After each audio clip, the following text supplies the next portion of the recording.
Chapter 9. Interest in the Arts. Many people pursue a regular and uninterrupted course of idleness in the evenings because they think that there is no alternative to idleness but the study of literature, and they do not happen to have a taste for literature. This is a great mistake. Of course, it is impossible, or at any rate very difficult, properly to study anything whatever without the aid of printed books. But if you desire to understand the deeper depths of bridge or of boat sailing, you would not be deterred by your lack of interest in literature from reading the best books on bridge or boat sailing. We must, therefore, distinguish between literature and books treating of subjects not literary. I shall come to literature in due course. Let me now remark to those who have never read Meredith, and who are capable of being unmoved by a discussion as to whether Mr. Stephen Phillips is or is not a true poet, that they are perfectly within their rights. It is not a crime not to love literature. It is not a sign of imbecility. The mandarins of literature will order out to instant execution the unfortunate individual who does not comprehend, say, the influence of Wordsworth on Tennyson. But that is only their impudence. Where would they be, I wonder, if requested to explain the influences that went to make Tchaikovsky's pathetic symphony?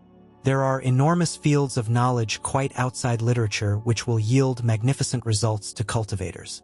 For example, since I have just mentioned the most popular piece of high-class music in England today, I am reminded that the promenade concerts begin in August. You go to them. You smoke your cigar or cigarette, and I regret to say that you strike your matches during the soft bars of the Lohengrin Overture, and you enjoy the music, but you say you cannot play the piano or the fiddle or even the banjo, that you know nothing of music. What does that matter? That you have a genuine taste for music is proved by the fact that, in order to fill his hall with you and your peers, the conductor is obliged to provide programs from which bad music is almost entirely excluded, a change from the old Covent Garden days. Now surely your inability to perform The Maiden's Prayer on a piano need not prevent you from making yourself familiar with the construction of the orchestra, to which you listen a couple of nights a week during a couple of months. As things are, you probably think of the orchestra as a heterogeneous mass of instruments producing a confused, agreeable mass of sound. You do not listen for details because you have never trained your ears to listen to details. If you were asked to name the instruments which play the great theme at the beginning of the C minor symphony, you could not name them for your life's sake. Yet you admire the C minor symphony. It has thrilled you. It will thrill you again. You have even talked about it in an expansive mood to that lady, you know whom I mean. And all you can positively state about the C minor symphony is that Beethoven composed it and that it is a jolly fine thing. Now, if you have read, say, Mr. Crabiel's How to Listen to Music, which can be got at any booksellers for less than the price of a stall at the Alhambra, and which contains photographs of all the orchestral instruments and plans of the arrangement of orchestras, you would next go to a promenade concert with an astonishing intensification of interest in it. Instead of a confused mass, the orchestra would appear to you as what it is: a marvelously balanced organism whose various groups of members each have a different and an indispensable function. You would spy out the instruments and listen for their respective sounds. You would know the gulf that separates a French horn from an English horn, and you would perceive why a player of the hautboy gets higher wages than a fiddler, though the fiddle is the more difficult instrument.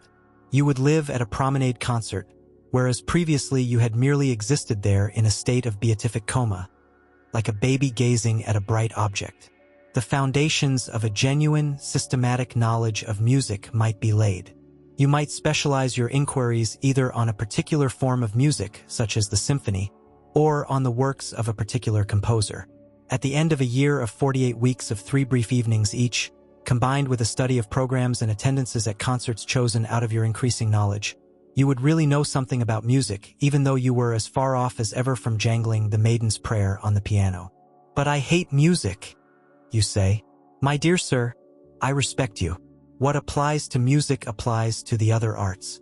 I might mention Mr. Claremont Witt's How to Look at Pictures, or Mr. Russell Sturgis's How to Judge Architecture, as beginnings, merely beginnings, of systematic vitalising knowledge in other arts, the materials for whose study abound in London. I hate all the arts, you say. My dear sir, I respect you more and more. I will deal with your case next before coming to literature. Subscribe for more.